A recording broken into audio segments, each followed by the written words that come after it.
সফলতা, অসফলতা ব্যক্তির জীবনের দুই গুরুত্বপূর্ণ স্তর। প্রত্যেক ব্যক্তি সর্বদা সফল থাকতে পারেন না, প্রত্যেক ব্যক্তি সর্বদা অসফল থাকতে পারেন না।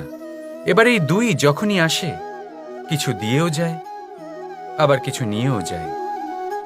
যখন অসফলতা আসে, তখন তা আপনাকে সাহস দেয়, আপনাকে ধৈর্যশীল বানায়, আপনার মনোবল বাড়িয়ে তোলে, কিন্তু আপনার প্রসন্নতা নিয়ে যায়। যখন সফলতা আসে, তখন তা আপনাকে প্রসন্নতা দেয়, বিশ্বাস দেয়, বিনম্রতা নিয়ে যায়। এবার অসফল হবার পরে ধৈর্যশীল হওয়া, এই সাহস জাগিয়ে তোলা, তাও বলা যায় সরল। কিন্তু সফল হবার পরে বিনয়ী থাকা সব থেকে কঠিন।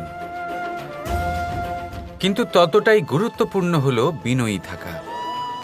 যখনই জীবনে আপনার সাফল্য আসবে, নিজের মনকে সংযত রাখুন, বিনম্রতাকে যেতে দেবেন না। যদি এরকম হয়, তাহলে সেই সাফল্য শিশিরের ফোঁটার মতো লুপ্ত হয়ে যাবে।